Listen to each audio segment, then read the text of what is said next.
இந்த author Jack இருக்காங்களே, இவர் வந்து 2012 வந்து கூகுளில் ஒர்க் பண்ணப்போ இவருடைய டிசைனிங் சிஸ்டம் வந்து ஜிமெயில் வந்து இது பண்ணுது. ஸோ அதுதான் வந்து இவருக்கு ஒரு ட்ரிகர் பாயிண்டாக இருந்திருக்கு.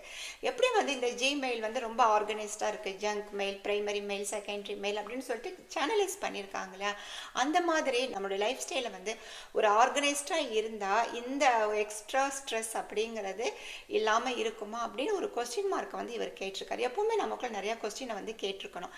நம்ம வந்து இதை நான் எப்படி வந்து ரீடிசைன் பண்ணலாம், நான் கரெக்டாக போயிட்டுருக்கேனா அப்படிங்கிற அந்த கொஸ்டினை வந்து நம்ம அடிக்கடி கேட்குறப்ப தான் அதுக்கு நமக்கு பதில் கிடைக்கும். என்னுடைய லைஃப் ஸ்டைலை வந்து நான் மாற்றி அமைக்க போகிறேன் அப்படிங்கிற அந்த எண்ண ஓட்டத்தில் அவர் இருக்கிறப்ப தான் இவர் வந்து ஜான் ஜெராஸ்கி அப்படிங்கிற இந்த இன்னொரு ஒரு கூகுள் எம்ப்ளாயி, இவர் வந்து அந்த கூகுள் வெஞ்சர்ஸில் வந்து ட்ரான்ஸ்ஃபர் ஆனப்போ தான் இந்த ஃப்ரெண்டை வந்து இவங்க மீட் பண்ணியிருக்காங்க. அப்போ ஜான் வந்து யூடியூப்பில் வந்து டிசைன் பண்ணுற ஒரு பொசிஷனில் இருந்திருக்கிறாங்க.